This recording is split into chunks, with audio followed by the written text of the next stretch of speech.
We have another very colorful, if I may use the word, I can see a beautiful shirt Vikas ji is wearing. And of course, we don't need to say much about Sonia. Sonia is here with us. I'll request Amit to please formally come and introduce the author and the moderator for the next session. Thank you. I hope everybody has been having a good time. And now we've reached the second last session of the day. I would like to introduce the author for the session, Mr. Vikas Swaroop. A paragon of diplomatic excellence and literary brilliance, this former Indian commissioner to Canada boasts an illustrious 3-decade career in international relations, serving in key positions across 5 countries and shaping Indian foreign policy.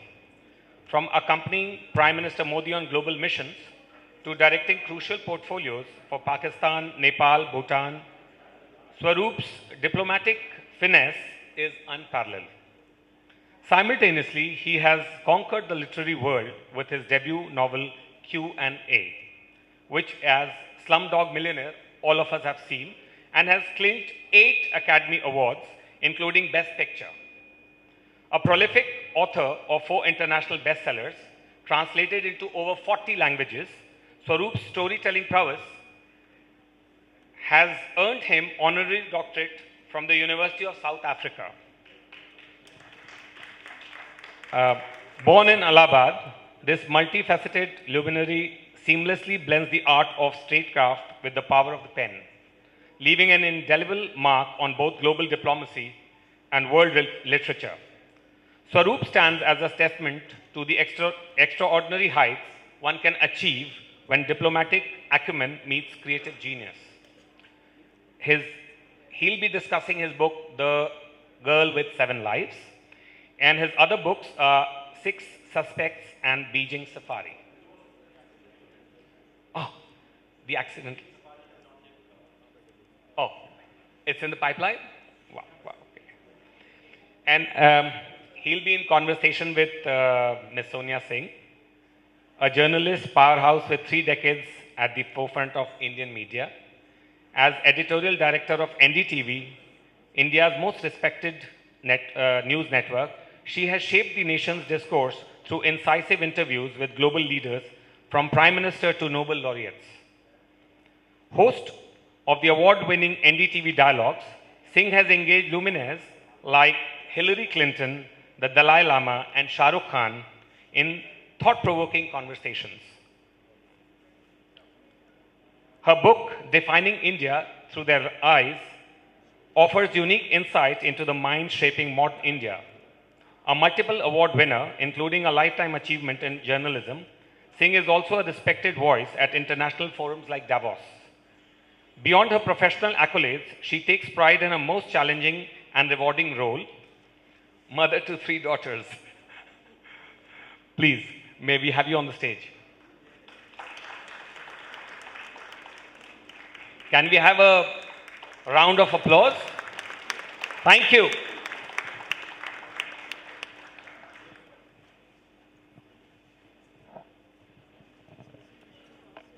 Good evening, and it's lovely to see a packed house here. And I think all really for this author, Vikas Swaroop, who we just heard that wonderful introduction of. But I do remember when Slumdog Millionaire came out, and we read the book Q&A, and the fact that really Mr. Swaroop made India, and I think an Indian story, so popular on the international stage was an achievement that I think none of us should take lightly. So congratulations on that, of course, Mr. Swaroop. And reading Please call me Vikas. Okay, Vikas. And reading his new book, I have to say it really is a page turner. You can't put it down. It's The Girl with the 7 Lives. But Vikas, I think what struck me the most was that your heroine actually doesn't have very many characters of a heroine. At first, you don't even like her. Yet by the end, you admire her. Thank you, Sonia. First of all, it's wonderful to be at the Delhi Literature Festival, our own festival. And secondly, it's a privilege to be in conversation with Sonia Singh. I think half of you, more than half, have probably come because I was in conversation with Sonia Singh. No, not yes. at all. So thank you, Sonia, for talking about The Girl with the 7 Lives. And yes, in a way, I was returning to the world of Q&A. Q&A was my first book. It was my debut novel, which then became Slumdog Millionaire. And the hero of Q&A was not Jamal Malik. He was an 18-year-old waiter called Ram Muhammad Thomas. He was born in a slum. He was left by his mother in front of a church in a trash can, and then was adopted by a priest, and then, of course, goes through this various journeys, which eventually land him at the quiz show, where he answers all the questions because he has street knowledge as opposed to book knowledge. So in a sense, I wanted to return to that world, but with a very different protagonist. First of all, I wanted to experiment with a female perspective, disadvantaged female perspective. That was the first thing. And secondly, Q&A was a very safe book. You create a very lovable character of Ram Muhammad Thomas, who has a very strong moral compass. He knows what is right and what is wrong, and he only does what is right. This girl, as you rightly said, she has done all kinds of things. She has scammed people, she has forged degrees, she has worked as a fake nurse. She has done all kinds of things in her life. And yet, I wanted to create a character who's compelling enough for you to, not only find out what happens to her next, but root for her despite her flaws. So that to me was the challenge. I think a writer should advance and mature with every book. So that is what I was trying with this book. That can I create a character who's not instantly likable, and yet who's interesting enough for the reader to want to find out what happens to her next. In fact, Vikas, in this book, you're not diplomatic at all. So I think that's for your professional career as a diplomat. But here, you make quite sharp indictments of how, in a way that with money, can actually give you the license to cheat as much as you like. And it's perhaps people who see that how money is passport to a future, and the same rules don't apply to the rich as apply to the poor. So in that way, it is a social indictment as well. Yeah. But then that way, if you see a running theme through all four of my books is the power structure in society. How the poor are always exploited by the rich, how the poor are aspiring to be rich, and yet, sometimes they fail, sometimes they succeed by using underhand ways and things like that. But eventually, it's about the power equations in our society and how, somebody has to navigate them and what it takes to navigate those power equations. This is also, I would say, a very feminist book in the sense, at the very opening, I think she says that she knows what it means to be a woman in a world ruled by men. And she says, I have seen all kinds of men. I have seen from chairmen to godmen. And, and they all believe that they are superior to me simply because they are men. And she then says that it is this overweening vanity that often leads to their undoing. So I think from that sense, she really, even though she's 25 years old, but she has seen the world. And she understands, what power is, what lack of power is, what it means to be born in a disadvantaged family. And how do you navigate that tricky world where, everything is ranged against you. Your choices also of the different milieus she finds herself in, whether it's about fighting against, say, a corrupt police system, or whether it's about looking at drugs among young people in an urban society, or even the godmen and fake degrees, which you must have seen a lot when you were High Commissioner to Canada as well. So how did you make those choices of the different problems you're seeing in India currently? Yeah. Look, I always say that in India, if you read just one day's newspaper, you can get plots for at least 10 different novels. Yes. Why? Because there is so much happening in our country. We are the most complex country on the planet, and because we are a nation of 1.4 billion people, it means we are a nation of 1.4 billion stories. Because everyone is a hero in his or her own life, and everybody has a story to tell. So from that point, if you just look at the Times of India, or you watch NDTV for a day, you will just see so much is happening. There's some scam going on here, there is some development project going on there's some minister being indicted for something, some godmen getting into some racket, some students getting into a trap in terms of being promised something and it not happening. So much is happening, but look, I don't want my books to be a laundry list of India's problems. For me, what is important is I want an engaging and entertaining narrative, and allied to that, if by navigating that, you are also able to focus on a few key issues, then for me, that's my job done. And that's why I call my books social thrillers. They are written in a thrilling kind of way. There is a hook which sort of draws you in and you want to find out what happens next. And yet, it is not just pure plot. There is also a social conscience running through the novel, asking you to reflect. Like what happens with girls in observation homes? At one point she says that we are like unclaimed baggages because these are poor girls who have landed in an observation home for, some petty theft that they have done. And they get these government appointed lawyers who have least interest in them because they cannot pay them any money. And that's why their cases drag on. They are supposed to be there not more than 6 months, but many of them are there for 10 years because nobody is interested in them. Yes. Similarly, look at the problem of under trials in our country. There are millions of them, again, because there's nobody advocating for them. But yet, there's also optimism. I mean, in this book as well, Devi really comes out, I mean, she fights, she goes through most horrific experiences, but in the end, in some sense, she emerges a winner. Yes, so that's also another leitmotif of my books. There is light at the end of the tunnel. I don't want my reader to go despairing into the night, or, oh my God, what the hell happened there.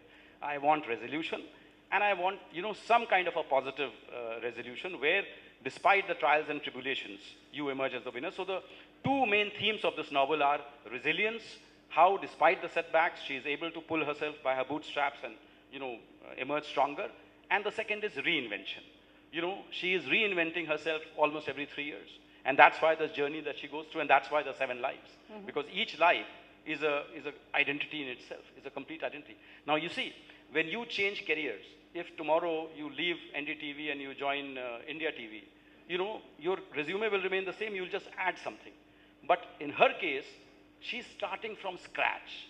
She's forgetting the previous identity because she's gotten into trouble with that. And she's literally reinventing herself. And that's why this theme of reinvention is important, and that's why the 7 lives. In fact, when I was reading it, it also struck me, in a sense, the story of a new India. I mean, we hear New India often being said, and I know the context may seem odd because, of course, this is somebody who's gone through many scams and would be defined as a criminal by some, but it's also about they will do anything they think they need to survive. It's about survival and also aiming an aspiration for a better life. Yeah, you're right. It is about the new India because, see, in the old India, many times people just did not have the tools to survive a setback. There was nothing available. But in the new India, because of digitalization, computerization, so many avenues available, there are tools available to us. So as one of our friends, Rita Thapa, says, that look, I have created a new life for myself just with an internet connection in Mumbai. So, I mean, that's also slightly underhand or whatever, but at the end of the day, she has the tools available. And that's why I think the importance of education, I think throughout she comes across that education is the key really to self-improvement. Because the more you know, and that's why when she's even working as a fake nurse, she is educating herself. She's understanding, what are the medicines that are needed, cancer medication is what. Sometimes just a mole at your neck may be a sign for something. So the idea is she's constantly educating herself, trying to improve herself, trying to improve her prospects. Because, as I said, this is the new India where it is possible for a slumdog to become a millionaire.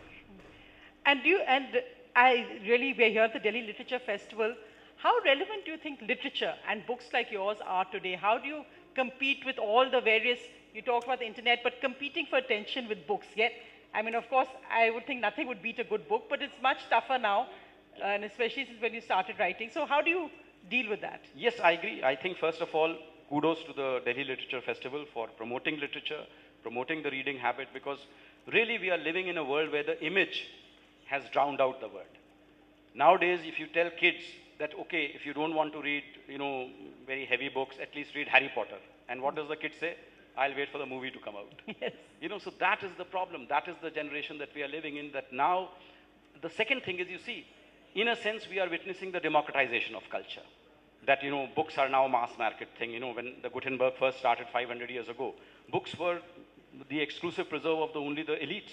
Either the high priestly class or the noble class, only they could afford books because books were very rare, they were very expensive. So on the one hand, because the publishing industry has been liberated from the middleman, now any author, when I first wrote Q&A in 2003, it was published in 2005, at that time, there was no Amazon 70-30 deal that, if the publisher rejects you, you can go straight onto Amazon and you publish it, or you can become a blogger and start serializing your book and things like that. At that time, you had to go through the middleman, and the middleman was the agent or the publisher. If they did not approve you, your book did not see light of day. So all that has changed. So that is what I call the democratization of reading, so to speak, of writing, that you can write whatever you want and you can publish it even if nobody accepts it. But when you have this democratization, you also have the devaluation of the product. Because so many books are available now, books are also seen as just another commodity, unfortunately. At one time, books had an exalted status. You know, हम लोग अभी भी विद्या कहते हैं ना, ज़मीन पे गिर जाती है, immediately हम माथे से लगाते हैं, because you know, books are seen as something higher, you know, almost spiritual, mystical, in a sense. That, I think, exoticness or that reverence that we used to have for books is gone. Now, you are competing. Should I buy The Girl with the Seven Lives or should I buy this Reebok sneaker? This is $4.99, that is $7.99, which one do I buy? So that's really our choices now. But I think books are very, very important, Sonia. Not just because they are the carriers of our civilization, of our heritage, of our values, of our beliefs, but also because, you see, books are a two-way transmission. Books, when you read the book, you also imagine the pages of the book in your head. And that's why a book is a very personal experience, because you can imagine in your head as you want it. If you are reading Harry Potter, you imagine yourself as Harry Potter and you have the freedom to imagine yourself as Harry Potter. But when the film comes out, then it colonizes your brain. Daniel Radcliffe is Harry Potter. There is no scope for you to imagine yourself as Harry Potter. So films are a one-way communication. And that's why the TV is called the idiot box. Because it's just beaming to you and you are just a passive recipient of that. You have no active agency. Yes, I'm not saying films cannot inspire you or evoke emotion in you. Of course they can. But books, the complexity, the depth, the richness of a book can never be replicated by a film. And that's why more power to festivals like this Delhi Literature Festival. May the culture of reading. Because you see, the second thing that is happening is attention spans are declining now. Yes. I mean, V.S. Naipaul even famously declared the death of the novel. I think what he meant was the death of the 800-page novel. Yes. Because people just don't have the, you know, what should I say, the mental horizon to engage with an 800-page book, unless it's an author that they are really engaged with and they really love or whatever. They'll just say, 800 page hai, nahi padh payenge, you know, that kind of thing. So yes, but that's unfortunately the reality. The only good thing I would say is, even though people are now on TikTok and they are on Reels and this, that, there is still some engagement with text. And as long as there is some engagement with text, I think there is hope. No, and especially as long as there are writers like yourselves, because while of course we talk of this, while I was reading the book, and I think everyone who gets a copy and reads it will find that it actually plays out like a thriller. You can almost imagine it on screen. And your book Q&A also, I think in a sense films are also like different avatars of it. So I think it gained a whole new life when Slumdog Millionaire happened. So tell us about how that actually happened. How did a book Q&A written by a diplomat who at that time I was under the radar suddenly become a worldwide phenomena? And your other books also seem to have been picked up immediately for film or for the screen. Yes. So actually, you know, I wrote this book, as I told you, in 2003, and it was accepted by the publisher in 2003, but they said this is a big book, which means we can only launch it with a lot of publicity and fanfare, and all our big books are lined up for the next 2 years. So we will publish only in 2005. I said, fine, I was a first-time writer. I had no background in publishing. I just had to accept whatever they were offering. And then, in 2004, I get a call from Film 4, from Tessa Ross, that we want to make a film based on your book.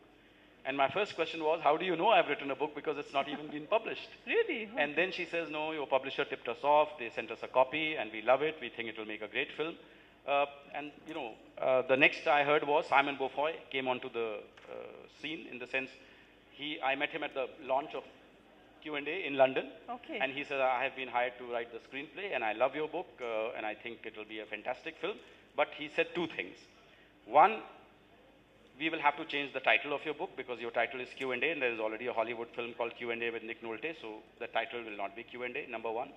Number two, you know, your book is a series of short stories, because that's what it was. Every question is a short story, you know, reveals his backstory of how he answered that question.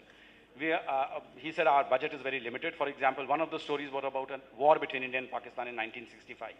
And he says there is no way this war is going to get into this, because we just don't have the budget. But he made me a promise, I will remain faithful to the soul of your novel.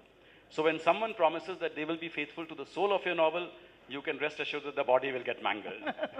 And that's what happened. I think they changed some of the stories, but they remained faithful, I would say, to the soul of the novel, in the sense, the unique thing about that book was the narrative structure. Yes. It was a new way of telling a story. Nobody had ever told a story through the medium of a quiz show. So they retained the exact same narrative structure, but they changed some of the stories. But look, when this film came out, I mean, nobody expected that it would really define that particular era. First of all, at that point, films made in India with Indian actors, with an Indian, music director like A.R. yeah. Rahman. Nobody had heard about these people. Nobody knew Anil Kapoor. Nobody knew Frida Pinto. Nobody knew Dev Patel. I mean, they were relatively unknowns. So nobody gave this film a chance in hell. They said, $15 million ki budget pe film hai, it will just sink without trace. But there was something about this film, and I think two reasons. One, it was a well-made product, number one. I mean, the child actors were marvelous. They are the soul of the film. Secondly, the music by A.R. Rahman is absolutely superb, creates the right mood. And thirdly, the amazing cinematography by Anthony Mantle. He captures the alleys of Mumbai in a very kinetic way, with handheld cameras. You can actually feel the action happening in those alleys and in those bylanes. And of course, Danny Boyle was the genius who put it all together. So one was that. Secondly, it was the right film for the right time. When did this film come out? Try to remember. It came out at the end of 2008. And what is 2008 known for? The global economic crisis. The Lehman Brothers collapse had happened. People were losing jobs. People were losing hope. They wanted something which could inspire them.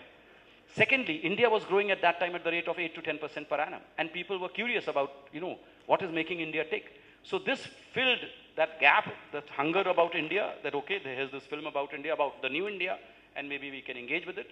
And secondly, it inspired people. In London, it was marketed as the feel-good film of the decade. No, and it's interesting you say that feel good, because of course there was criticism as well, and people will talk about that perhaps here as well. That, you're romanticizing it. It's like poverty porn. This is not what a book should be like. How do you respond to that? Yeah, you're right. So in fact, let me tell you, first of all, the film people, when they make the film, they have nothing to do with the writer. The writer is the least important person for the film people, because for them, the God is the screenplay writer. The Bible is the screenplay. And they have nothing to do with the writer. So I didn't even know they had started shooting till I read an item in Dainik Jagaran that some people were arrested at the Taj Mahal for shooting without permission. Oh, God. And it was some film called Slumdog Millionaire. And that's how I find out, they have started shooting. So then when the film came out, of course, many people in India took umbrage. They said, even the Taj Mahal is shown through a layer of filth.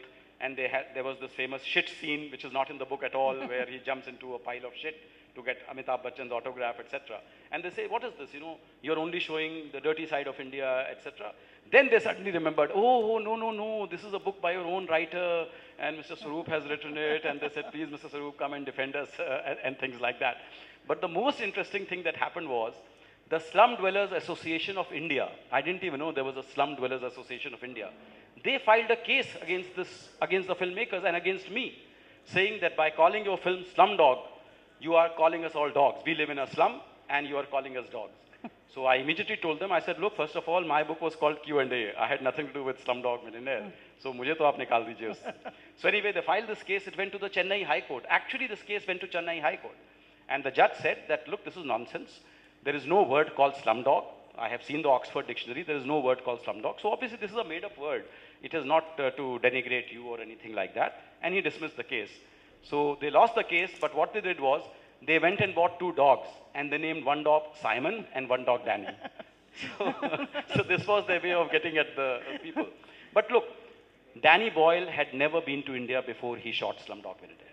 This was his first visit to India. That's amazing. And his mind was blown when he just saw the shot of Dharavi when the plane is landing at Santa Cruz. You see the blue tarpaulins all over. And he just saw the cinematic potential of that shot. So for him, I don't think he approached it with, let's show poverty, let's do poverty porn. I mean, come on, poverty porn itself is a ridiculous thing. Yes. Who will say, I love seeing poverty? I think that's a ridiculous idea. So yes, the criticism was there, but the entire criticism disappeared the moment it won those Oscars. Exactly. So success is the best answer. Yes, exactly. And as somebody who's managed to have 2 very successful careers, how do you do it? What would your tip be to young writers or people who look up to you and say, we'd like to do this? So look, for me, this was just an outlet for my creativity. I mean, I was not writing this book to become famous or to earn money or whatever. For me, I felt there was a story inside me, a story which had never been told, and only I could tell it because only I had that unique story of narrating the private life of my protagonist through this public spectacle of a quiz show. And that's what I wrote it. And believe you, Sonia, I wrote this book in just 2.5 months. While you were a full-time diplomat? I was a full-time diplomat. I was posted in London at that time. I was already posted back to India because, from London, I was to go back to India. My wife and our two sons, they returned home early because the school session in India starts in April. In London, it's September. And I was to return only in September. So they went home in June. And I was there from June till September because Mr. Atal Bihari Vajpayee was visiting, the Prime Minister, and I was the political counselor. I was to handle his visit. So I was not allowed to go. So this is when this idea struck me that can I write a novel based on a quiz show? And I started writing this. And I wrote about 4.5 chapters and I sent it out to 10 agents. I was very strategic. This is where my diplomatic training came in handy. Because as I told you, at that time, there was no option of this Amazon deal or blogging or whatever. You had to go through an agent or a publisher. So I said, I'll write 4.5 chapters. If any agent picks me up, well and good. If not, that's the end of Writer Swaroop. I'll just remain a diplomat. And I sent it out to 10 agents and nobody responded. And then I met this 11th agent on the web. And he said, I think this is a great book and I think it has a lot of potential. Where is the rest? Because I had said I have written this novel and here are 4.5 chapters. He says, where's the rest? I said, there is no rest. I have to write it, but it's all in my head. He says, no, you have to finish this novel. I said, but I'm going back to India. He says, no problem. Finish it in India, then send it to me and we will take a look at it.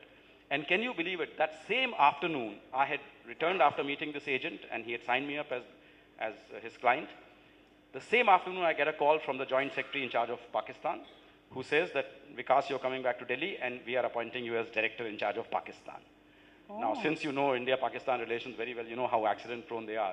I said, now I can say goodbye to finishing this novel in India because Director Pakistan means Monday to Sunday, 9 to 9. Absolutely. There is no question of writing. And then still I had that 1 month left. And I said, now I have an agent. So can I finish this book in that time? And that's really, I wrote like a maniac. One weekend I did 20,000 words.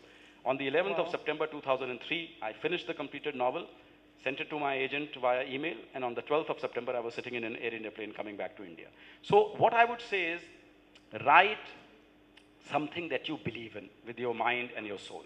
Because if you don't believe in your product, then how will you get readers to believe in it? So I think that's the first thing.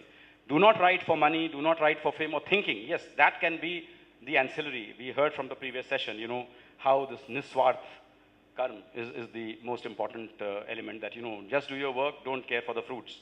It will come automatically if you have done a good job. So that's the first thing. And secondly, you have to be disciplined. You have to write. Because, I meet many writers who say, I started a novel, a year ago, but I'm not able to finish it. You've not been able to finish it because you did not maintain that discipline. Somewhere you lost the thread of the character. So I think that is what my writing tip would be, because I always put myself up that if I can write a novel, anyone can write a novel, because I never went to a creative writing workshop. I never had English literature as my subject. I just approached writing from the perspective of a reader, that what is the kind of book that I would like to read. So the first thing I would say to any prospective writer is, first be a good reader. If you're not a good reader, you cannot be a good writer, because you would not know what is good writing and what is bad writing. Yes. And since, of course, your first book is called Q&A, I always in my sessions like to hear the audience ask some questions. Yes. So I'd love to open it up to any questions, and there we already got a young man there with a question. So go ahead. I think we can hear if you just speak loudly.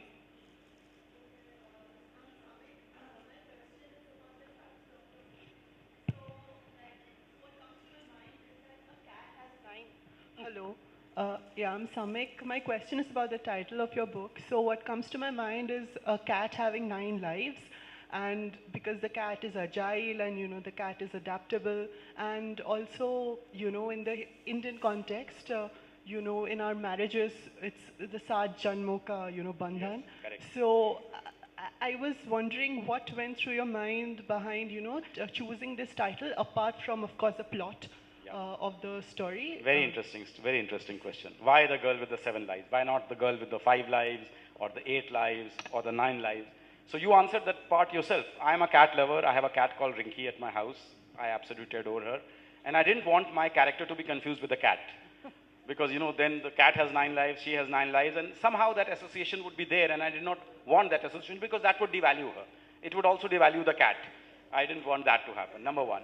Number two, I am also, as I said, when I write in a very strategic way that what is the optimum length of a novel?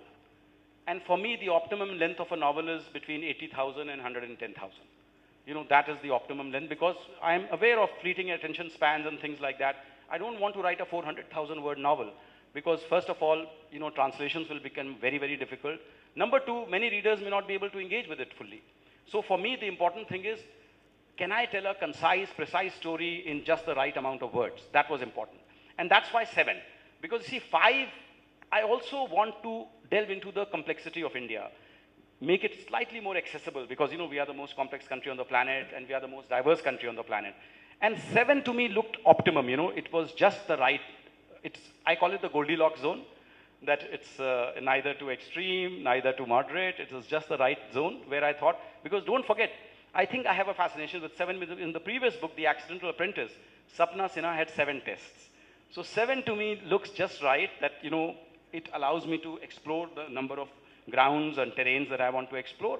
It is not too little, it is not too much. And I think Sonia agrees that, when she read it, she found it free-flowing and fast-moving and just the right. No, I did. And in fact, I felt that it would make a perfect Netflix series because it's got 7 episodes right here. Yeah. That I was not thinking of, to be very honest, because these days the problem is they don't want to finish a series, isn't it? So वो 7 है तो उसको 21 lives बना देंगे, because the idea is कि इसको prolong करते जाओ, keep a cliffhanger going, and that's why I love limited series. Limited series are based on that particular book, and the limited series will not be repeated, although some limited series are also being repeated now. But at least that's what I like about the limited series, that you get the complete arc of the story in that one season.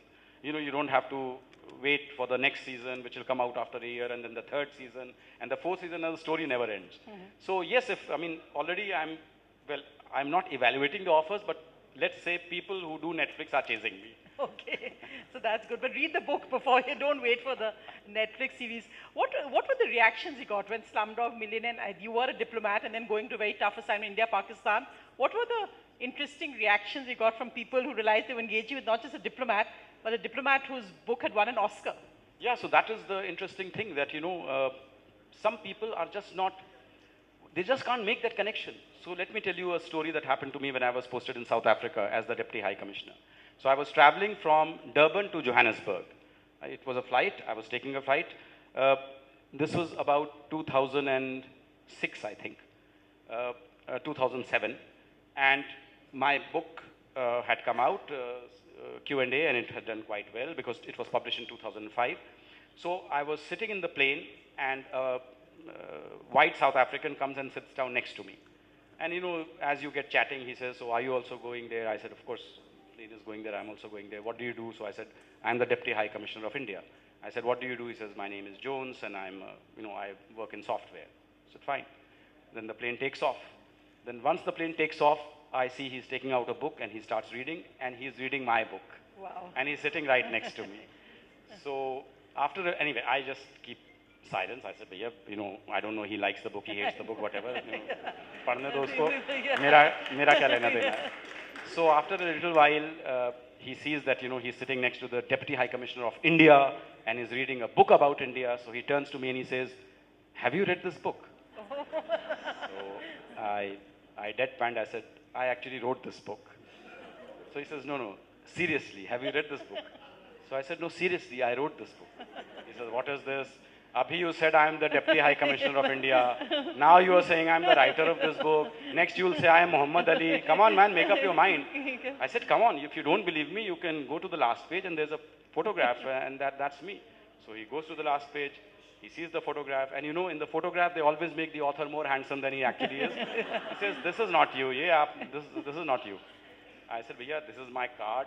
Take a look at it. Vikas Swarup, Deputy High Commissioner. Oh my God, this is a story for my grandchildren. Oh God. So the point I'm trying to make is that people just don't make that connection, that a professional diplomat can also be a best-selling author, because the two worlds are quite different. Yes, of as they say, a diplomat is someone who can tell you to go to hell in such a way that you actually look forward to the trip. So, a diplomat is supposed to be very suave and polished and very, polite, and, but a writer is the exact opposite. A writer has to tell the world as he sees it, without pulling any punches. So from that point of view, there is a contradiction. But the great thing is, the Indian civil service rules allow you to write an undiplomatic book because, as long as you're writing purely literary or sports related or cultural related, you don't even need government permission. Wow. I think they didn't realize then now with all the new books coming out of ex-army chiefs, I think they're going to change those rules quite soon. So luckily you managed when you did. Yes. But any more questions, more from questions? the audience? Go ahead. There's Mr. Ashok Motwani, I see, Oh, and sorry. there's a so lady. yeah, so maybe the young woman and then Yes. you, is that fine? Why don't you go ahead, the lady in the blue shirt? Yes. Hello, sir. Hello, ma'am. I just want to say, first of all, I've not read the book yet, but I'm very curious to read the book, The Girl with Seven Lives. But I'm just curious to know which is the aspect of a woman's life that you found the most challenging to write about. Well, first of all, for a male writer to do a female perspective is challenging itself. There is no doubt about it. Because, for me, the key was a woman looks at the world in a very different way than a man does. Yeah. When you are walking at a dimly lit stretch of road at 11 p.m. at night, you will be looking over your shoulder. I will not be looking over my shoulder, but you will be looking over your shoulder. When you are traveling in a crowded bus and I'm traveling in that crowded bus, I will not care about my personal space, but you will be very conscious of your personal space as someone invading it, trying to touch you in the wrong way and things like that. So for me, I think what I love about the woman perspective is, first of all, I get 2 for 1. I get that sense of resilience and determination, and I also get that element of vulnerability. Vulnerability because of the situation we find ourselves in, that, this is an unsafe place and women, groups of men can do things to women and things like that. Not that I consider them the weaker sex, but because of that unique combination of determination, resilience, and vulnerability, for me, women characters are much more interesting and challenging. So the way, look, I can read 100 books about women and women authors, etc. That will still not allow me to get inside the mind of a woman because I'm a man. So for me, the key really is the quality of empathy. You have to take that leap of faith and you have to start thinking of the world as you are seeing it from a woman's eyes. You have to become a woman and then try to see the world from her eyes. And whether you succeed or not, that's for the reader to say, but at least the last book also I did from a female perspective and nobody complained that it was an inauthentic perspective at least. So please pick up this book and let me know whether it was authentic portrayal of the world as seen from a woman's eye or not. Sure, I will. Okay, thank you. No, I think actually that's a really interesting point because I hadn't thought of it that way, but when I read the book, I didn't feel that it was written by a male author. So I think that you succeeded in that. Sir, please go ahead with your question. Vikashji, when you get compliments, I am witness to one such compliment when Indra Nui, in presence of Hillary Clinton, said that if I had a speechwriter like Vikas, then chances of presidency are higher. So, आपके दिल में politically कुछ होता है? नहीं, बिल्कुल नहीं होता है. कुछ नहीं, कुछ भी नहीं होता है. I am happy to be a writer and I'm happy to be a retired diplomat, and I'm happy to navigate this world of retirement. I think we just saw the previous session, Prime Minister Modi and his leadership and things like that. So I think there are enough competent people who want to do that. I don't think it's everyone's cup of tea. To the extent you can also contribute to the popular discourse. As I said, I call my book social thrillers because in a sense they are allowing you to take a look at society. And Slumdog Millionaire, one good thing it did was it actually forced the Mumbai Civil Authority to try and improve things in the slum, try to do better sewage, better housing conditions and things like that. So in a way, books can also be harbingers of change. You don't have to be in politics only to bring about change. Change can be brought about even by books. In fact, as they say, the pen is mightier than the sword. Most of the change that has happened through books because books contain the ideas that you need to bring about change. When you engage with the world of books, you engage with the world of ideas. And I think, people who contribute ideas are as important as people who implement those ideas. No, and I have to ask you actually based on what he said, but the civil services, we actually seen that tragic incident where those 3 young aspirants drowned in a basement. Imagine? And that too in Rouse, which is such a prestigious... what a commentary it is really on young people who are aspiring to be the best of this thing. So, are you going to actually start writing about things like politics, about people who spend their lives for the civil services and also the iron frame of India and what's happening to it? It's not just slums. What about the middle class? I agree. But the thing is, you see, I want to always tackle a different strata of society in every novel. Yes. So first novel was about, the slum guy. The second novel was 6 different people from 6 different backgrounds, including a mobile phone thief. Namaskar, Sudhaji. So good to see you.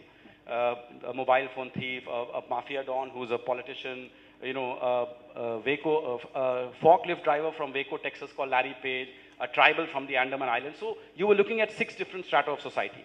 Then in the third book, The Accidental Apprentice, I am again back to the world of the middle class. Because Sapna Sinha is a middle class girl. You know, she was preparing for the civil services actually. Then her father died and the responsibility of running the family fell on her shoulders. And that's why she gave up her dreams of becoming a civil servant and becomes a sales girl in an electronics boutique in Connaught Place. But every Friday she goes to the Hanuman temple there. So that was the world of the middle class. And for this book, I wanted to return once again to the world of the underprivileged, the underclass. And that's why The Girl with the 7 Lives. But yes, for the next novel, certainly it will not be in that same social milieu. So yes, this interests me. I think India is a very aspirational country. You know, everybody is constantly trying to better their life. And that's why I say that in India, even the slums are not places of despair.